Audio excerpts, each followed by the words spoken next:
All right, welcome back to another episode of Broadband Heroes, the podcast where we talk about broadband technology and honestly just have a little bit of fun in the marketplace. Today, I'm super excited to have Abby Crawford on. Abby, welcome. Thank you. I'm so excited to be here. Why don't you tell the listeners a little bit who you are, what you do, and then we'll jump into it.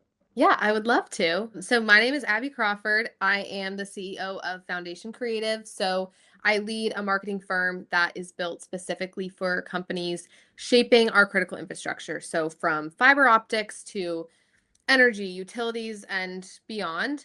And our mission is simple. It's just to help the backbone of our communities build influence. I say all the time, infrastructure deserves influence.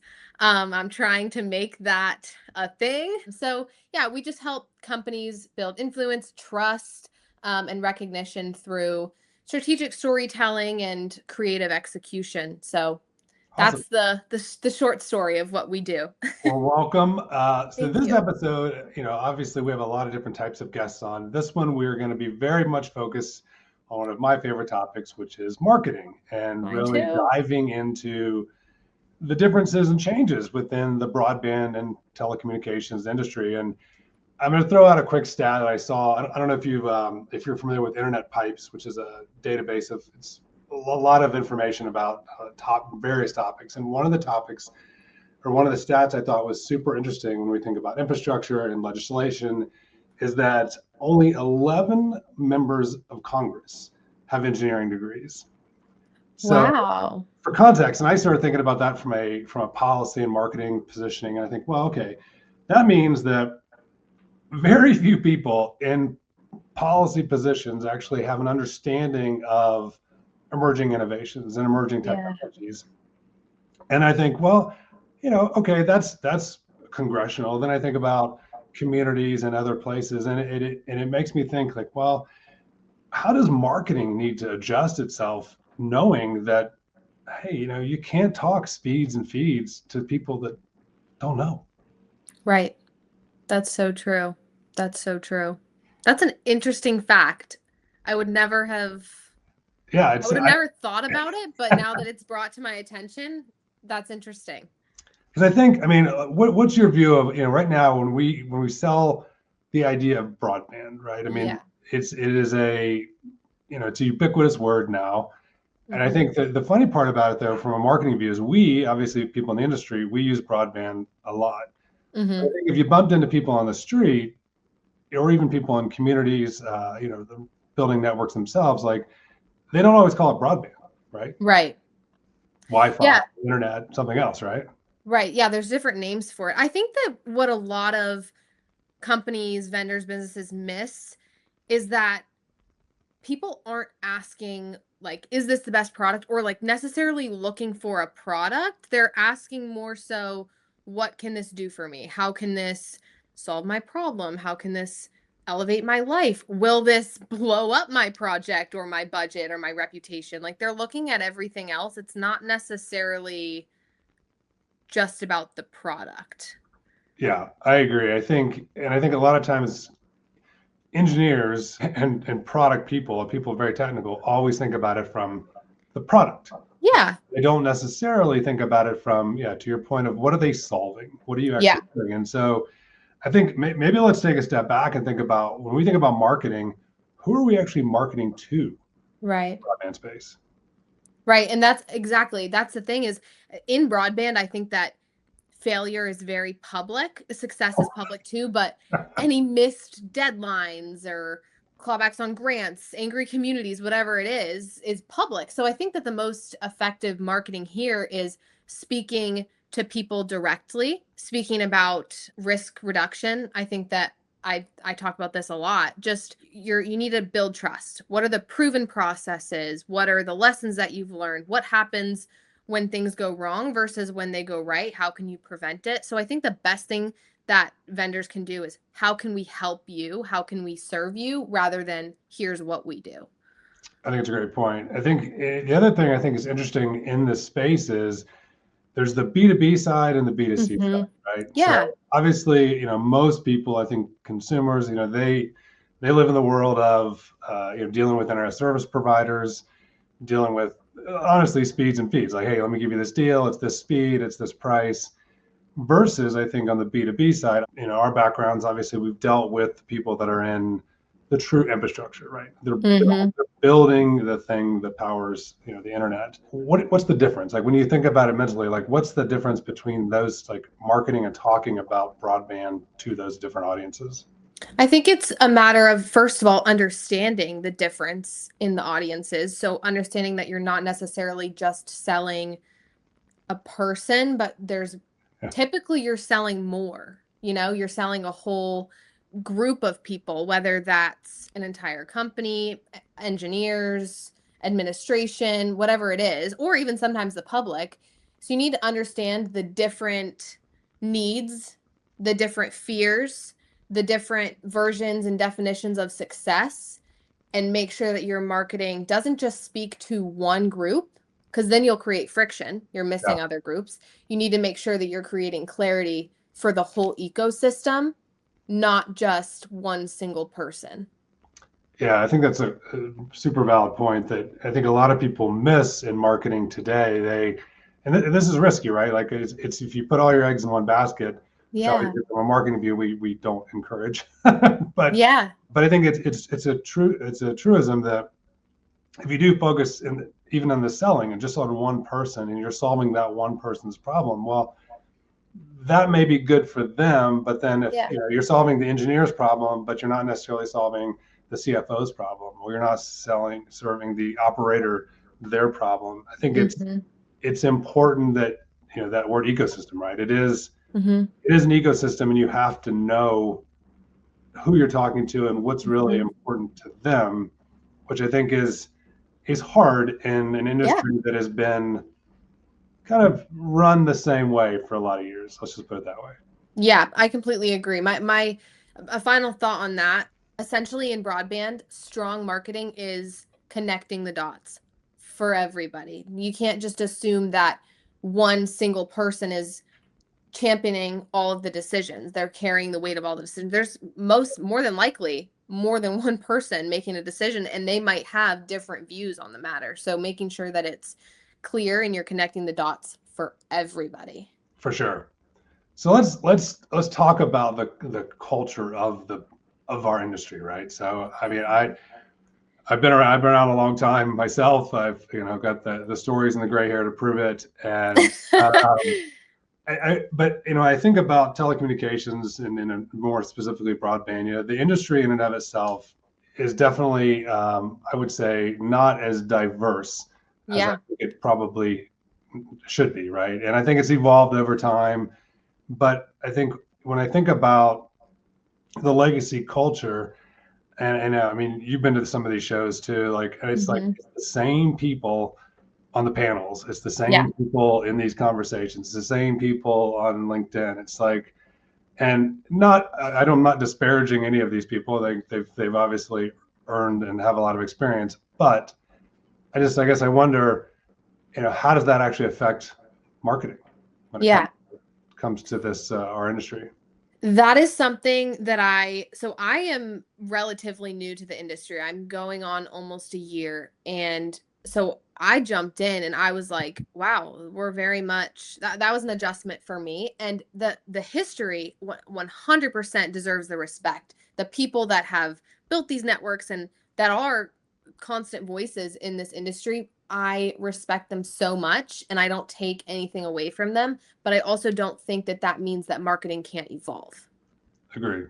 So I think that there's sometimes a hesitation around visibility or doing something different, not because the leaders don't see the value, but because the industry was built on trust that was earned quietly because we didn't have all of this influence. So I think that creating even trust through these platforms is going to be the best way. They've done it a certain way, and they need to be able to trust that what you're doing is, gonna work and not change the whole infrastructure of the industry. Well, I think the thing that's also to me very fascinating about, and not just this industry, but just in general, we're at a point in time in technology that we have so many generations in the workforce at any given time. So, I mean, we literally have people that are in, late 60s to the people that are in their 20s, all within the same industry, all Yeah. and all fighting to do the right thing and have a purpose. And I think when you think about marketing, that creates an entirely different set of challenges. Yeah, I Because agree. now you mentioned the different platforms. Which platform is the right one? Well, it probably depends on, are you trying to talk to the 30-year-old young engineer that's designing things, or are you trying to talk to the 60-year-old person that is using spreadsheets and doesn't move off the desktop, right? And never even use a laptop. So like Right. using those as extremes, like how do you think that changes marketing strategy? I think that traditional tech marketing, because it focuses on innovation and disruption and speed and all of the, like flashy words, I think that in broadband, those words can actually work against you a little bit because people value proof, trust, experience. So they want to know that you've been through real projects, you've experienced real delays, real complexity of the industry, and you've come out the other side. So in this industry, I think that the new way of marketing or using tech in the industry, it isn't as powerful by using the new term as it is tested. Like making people understand, it's storytelling, Yeah, more than just being flashy. I think that can be overwhelming and a little bit misguiding. But if you're tested, you're trusted, you're proven, those are the types of things that people are really going to be able to grasp onto any age. I guess how important is it to find the right platform, find the right place to tell a story? Yeah, I say that all the time because I think people, they have this idea in their heads that they're like, "Oh, we need to be on every single platform and just post this on this one." And it's like, you don't want to, if you have, let's say, 6 platforms that you're posting on and you're posting trash on all of them, why Yeah. don't you just focus on 2 and post really great content on those and really focus on those and watch the seeds that you plant there produce fruit rather than planting seeds and not really watering them. That's how I look at it. I think for this industry, I would 100% harness LinkedIn. LinkedIn is, if you are not using LinkedIn, to anybody watching this, if you are not using LinkedIn, get on LinkedIn right now, interact, make connections, talk to people. Because that's the other thing too, is there's one thing to have an account. There's another thing to interact and be active on it. You can't just download the app and think it's going to do the work for you. You have to go and you have to use it. You have to look at what other people are doing. You have to connect with people. You need to comment. You need to like. You need to post.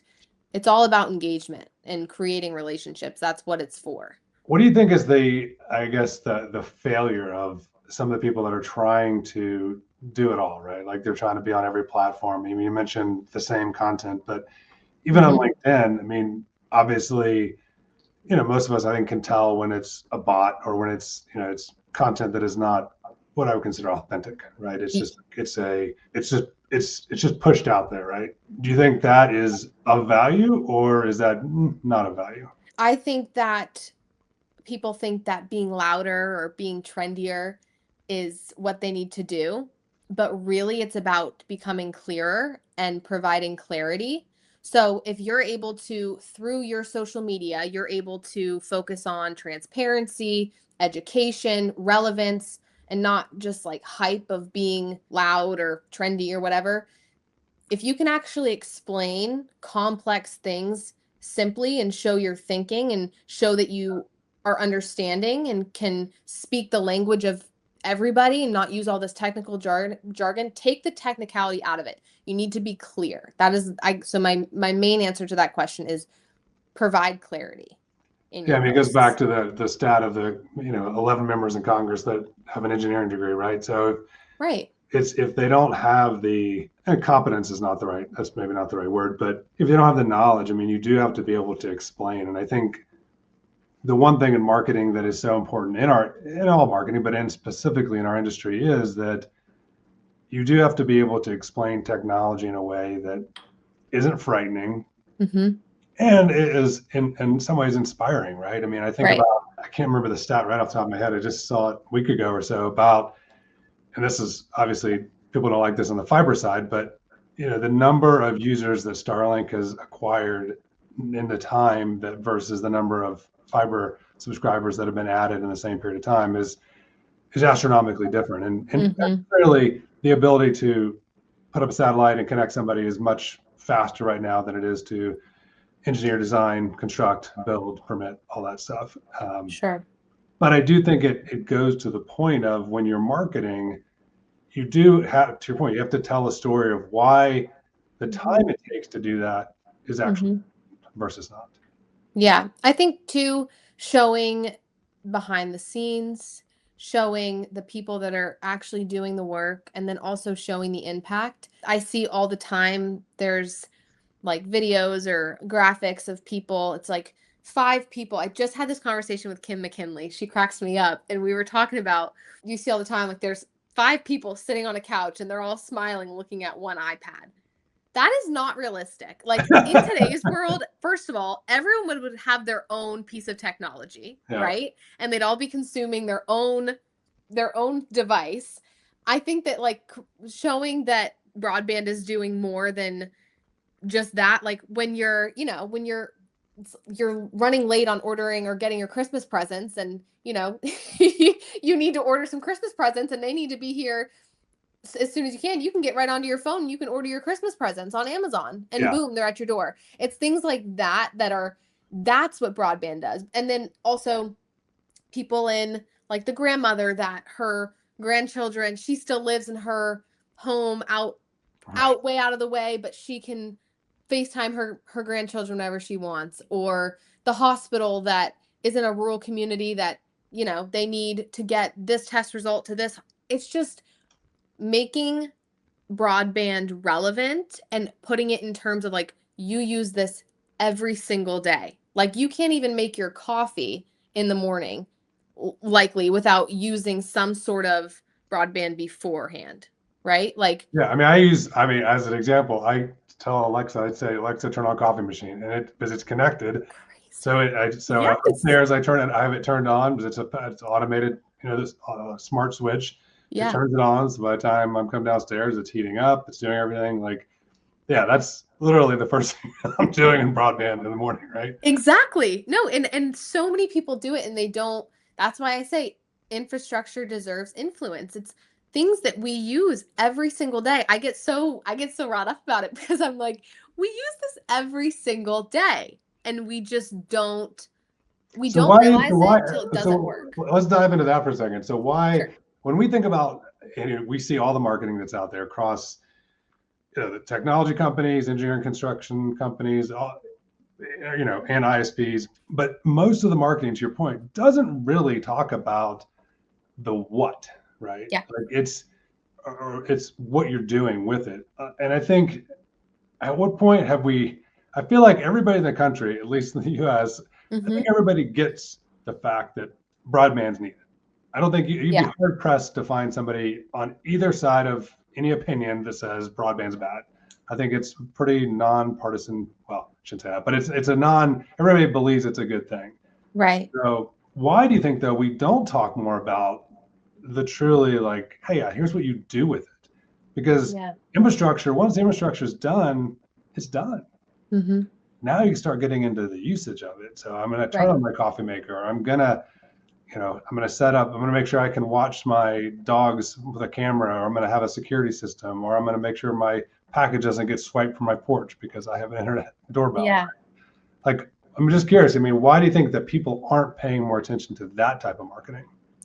To be completely honest with you, I don't know. I think that is the most obvious way to do it. Because let me ask you something. When you wake up in the morning, do you think to yourself, oh, I need broadband today? I don't. Personally, that's not what I think. But if I woke up in the morning and all of a sudden my Alexa wasn't brewing my coffee when I told it to, I'd be like, like I do need this.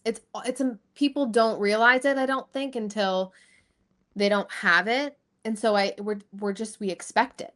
So I think honestly, if anything, we just expect it's an expectation. So we we don't put a spotlight on what it really does, because it really powers our lives. Yeah, I'll give you another stat, which I saw I thought just blew my mind this week was, so ChatGPT, obviously on the AI side, it took 2 months to get to 100 million monthly active users. Okay. Versus the telephone, which took 22 years. Wow. So if you think about it, and I think it's a close thing to broadband, right? I mean, broadband has become a utility. Right. So now we have the adoption of technology, and your point about infrastructure. Infrastructure enables it. Yeah. So now we have such a short, like the pace of technology is going so quickly. And now, because we have people on all different age demographics and generations, yeah, I think marketing now is probably going to be the most complicated it's been in decades in this space, because I think we have a legacy culture that's influences certain things, but we also now are selling to so many different people and at different stages of it. So as an example, the person that's the infrastructure is already implemented, now you're marketing to what you can do with it, versus the people that are just, let's say the people that got BEAD funding, that are just now trying to do it. Well, you're really marketing to them on who's the best person to operate and build this network, right? So to me, like, the marketing has become much more complicated than it used to be. Yeah. But it has to be, because it's, like I said earlier, all respect to what's been done, and it's okay. We can respect that, and we can still also respect that marketing is going to evolve, and it's going to adapt to what people use for news nowadays. Yeah. Right? I think the biggest thing is broadband marketing, it works best when it respects the weight of what's being built. That's the best way that I can put it. When we focus less on selling and more on helping buyers feel confident in their decisions, I think that's where everything changes. And the other thing too is marketing has to evolve in this industry, just like it does in every other industry. Marketing is not a one size fits all. There is so much we now, because of having technology, because we likely all of us have a phone hooked to our hip all the time, we see so many options, right? So we have higher expectations and higher standards. So you have to be able to stand out amongst you can have everything at your fingertips. That's a lot harder to stand out in. Yeah, it's the noise, right? Like, I mean, there's so much noise. How do you break through, and how do you break through and not in an annoying way? So let's have a little fun with like what's in, what's out as we go in. 2026 is right around the corner. Okay. So let's think about the things that are in marketing. You can give it a thumbs up or thumbs down. You think are going to be bigger in 2026. So okay, I like this. Okay, all right. So we're gonna go down my list here. So okay. Trade shows. Like, more or less? More. Okay. All right. Yeah. People do like dealing with people, right? Yeah, I think so. Trust. Face to face. Yeah. Okay. More golfing. This or this? I think this, but not because I think it will, because people like to golf, and that's like a good excuse, but it's not for me. But I do think it will do well. Well, I think, though, when you think about marketing, though, like, if there is a lot of, like, the golf sponsorships have traditionally been a big thing, right? Yeah. Like, take people out, do that. Okay. Logos on trucks, like using more and more just plastering logos everywhere on vehicles. I don't think so. TikTok for B2B, here or here? Really? Okay. If you use it right. Yeah, I think that and that's what it all comes down to, because people are like, oh, I'm on Facebook, but it doesn't work. And I look at their Facebook and I'm like, you're right. You're on Facebook, but I know why it's not working.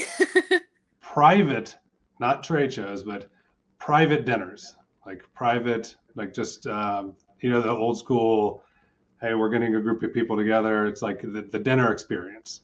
You think those are going to do more or less in 2026?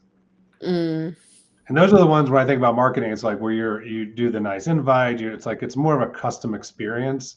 Yeah.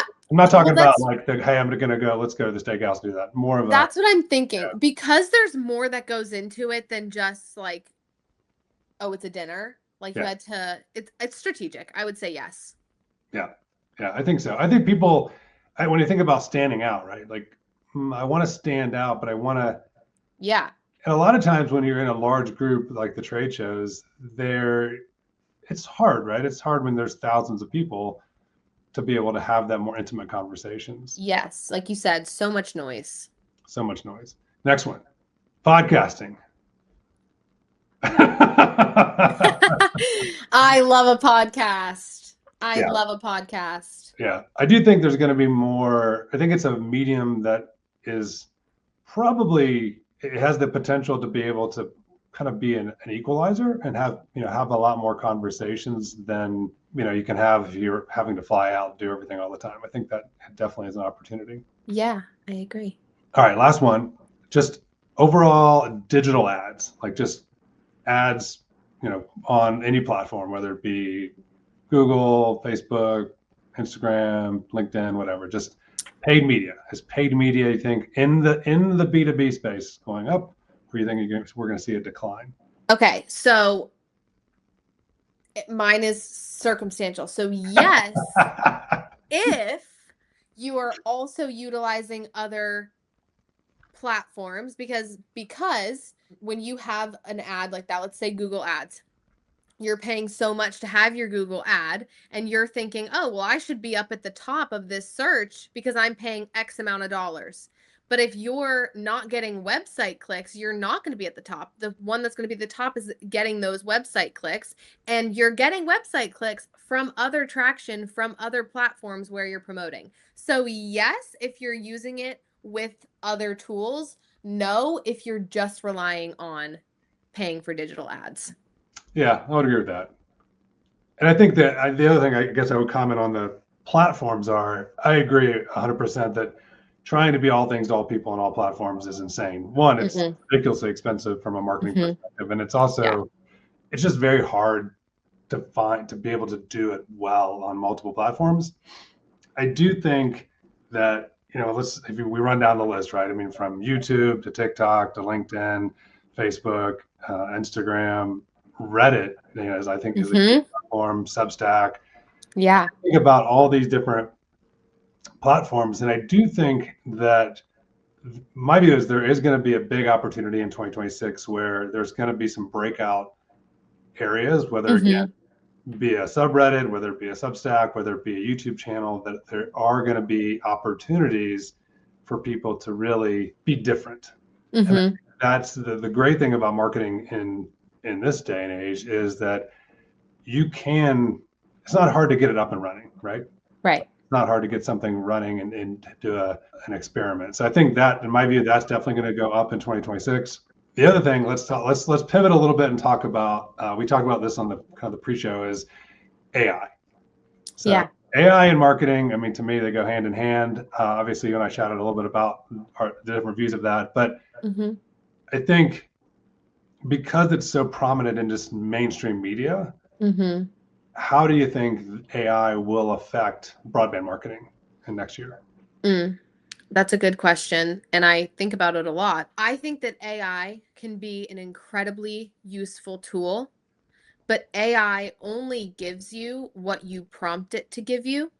So if your prompts or what you're asking of it isn't properly in line and isn't, the human has to give the prompt to AI. So if the human doesn't understand the industry or what the goal is or the target audience or how any strategy of what they're trying to do, then AI is not going to just produce strategy. It's not just going to produce something. Like, you can't take it out of thin air. So I think that AI can be a very useful tool when you have a competent human using it and prompting it. Yeah. But I see stuff all the time, and like, I can so clearly tell it's AI because there's just certain things that are missing that I'm like, that's not right. And it even says that when you use AI, it's like errors can occur. Like, this is and I'm like, well, shoot, I don't want to, I don't want to use that. So I mean, I definitely use it. I use it more so for like verbiage, just Mhm. to make sure my verbiage is better. But as far as everything else, I think it's really important to be authentic with what you're producing. Yeah, it's interesting. Like I think in today's marketing, the need to be specific is super important.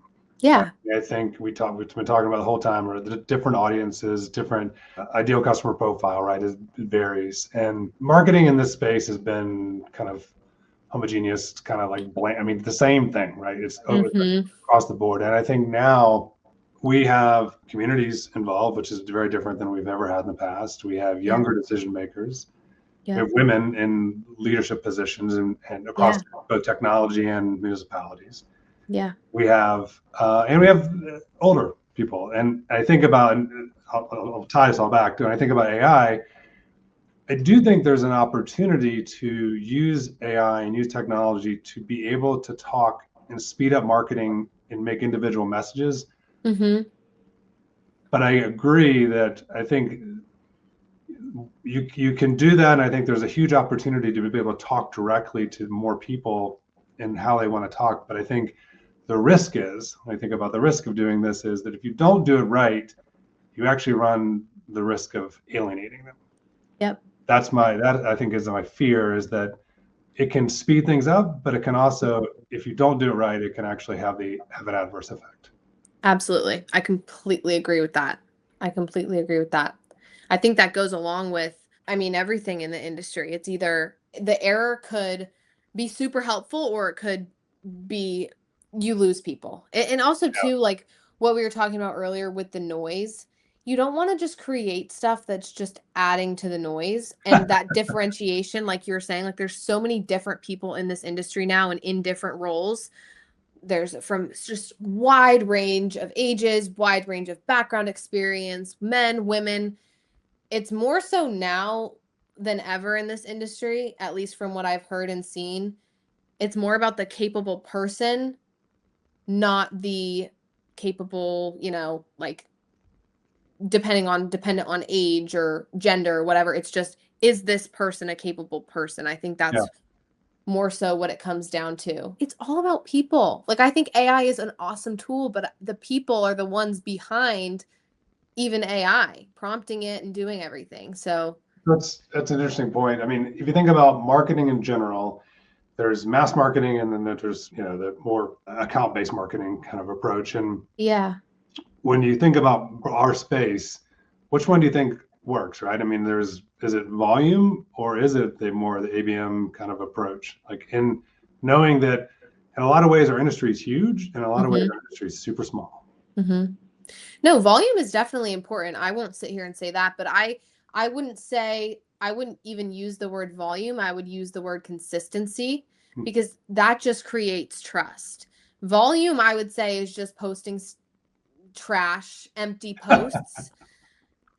Consistency is posting quality things over and over again and having strategy behind it. So posting an educational post, posting thought leadership, posting some sort of carousel, like being diverse and providing value in your posts, being consistent in that, I think is incredibly important. But if your posts don't provide any value, no one cares. Like we're all consumers at the end of the day. We want to be the things that we are consuming, we want them to provide value, whether that's a service, whether that's entertainment, whether that's education, whatever that is, that's what we go on our phones for. Yeah. So, or on, whatever social platform or whatever we're doing. So I think that if you're consistent there and they keep seeing that, for example, company that I've worked for a while, Fabricom is posting every day. And they, like, yesterday was education, today it's thought leadership. So you keep showing up and you keep providing them value, you're creating trust between the consumer and the company. So Yeah, I'm a big believer in the the old, it's an old marketing thing, but the 95-5 rule, right? So, at any given point in time, for those listeners that don't know the rule, is it's 95% of people are not buying. Only at any given point, only 5% of people are in the buying stage. mm-hmm. flaw that most marketers, and I think even sometimes salespeople make, is that they're focused on the 5% only. And the reality is, as you and I know, as marketers, you really need to focus on the 95% because they need, to your point about, if you're showing up, if you're consistent. So when it is time to buy, when the 95 move into the 5, oh wow, I know Abby. I'm gonna go talk to her. Like it's that kind of a feeling that you need to have, and I think that's it's the thing to be tangible for marketers to prove, right? Yeah. But that's the thing I think is so important when there is so much noise, is that you do have to show up. You have to be there, and I think that transparency, authenticity, just being there. I think if you're not going to succeed in this industry. I completely agree. I say all the time, and I think that I get a little bit of a, like a side eye when I say this, but it's kind of like sales in the sense that if you go and knock on 10 doors, there might be one person that's actually going to buy from you. Yeah. And it's the same thing as marketing. You might make 10 posts, and one post might be the one that someone sees and that sticks with them. But you have to show up for them to be able to even see you. For sure. All right. Well, I want to end with a final segment, which I call it's the leadership advice. So what advice would you give? And we're going to go down a couple of the decision makers within our industry. So industry, and so I'm going to start with the CEO or a leader within an E&C firm. What would you tell them about marketing? Just one little nugget of insight. You want to work with somebody that can focus on the marketing and understands what you do so that you can focus on what you do. Okay. So what advice would you give somebody who runs, again, it's all in our industry, who runs a software company that helps support the infrastructure for broadband? What advice would you give them? I mean, honestly, very similar, because software is complex. Make sure that your marketing is clear, whether that's you doing it or the company you work for. Make sure that what you're doing. A lot of companies, they kind of like software companies that I work with. I'm like, so what do you do? They talk for 10 minutes. And then I'm like, okay, go back. Tell me what you do in one sentence. And they can't do it. So try to make sure that what you can share what you do in 1 to 2 sentences. All right. How about a community leader or a tribal leader that's owning a network and starting they've never been in the space before, but now they're going to be running a community network? Just be involved with your community. Listen to what your community needs and meet them there. Meet your consumer where they are.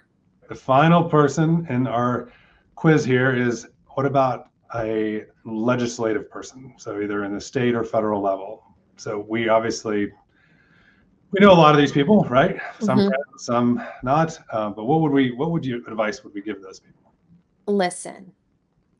Listen to, just have open ears to what's going on, even outside of your direct target audience or like directly outside of what you do, and just be aware of what else is going on. And I say that because I think people, they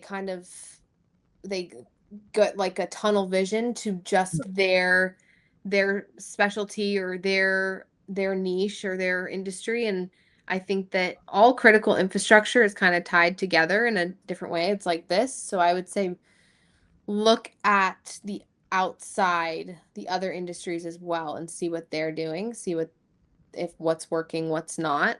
Yeah, just listen. I think it's good advice. Well, Abby, thank you so much for coming on. I think obviously we've proved in this conversation that the future of broadband marketing, it will change. I think whether it gets dragged punching and screaming, we'll see what happens. But I think it is going to change, and I think it's changing because of folks like you. It's changing because we're influxing more people into an industry that has predominantly been very, very similar in backgrounds. And I think because new technology is coming in here, and the how and the what, I think that's going to be really fun. And I think the next several years are going to be even better for marketing in this industry in ways to really show and highlight, honestly, just the great things broadband can do. Yeah. So thank you again. And thank you. Yeah, we will see you guys next time on another episode of Broadband Heroes.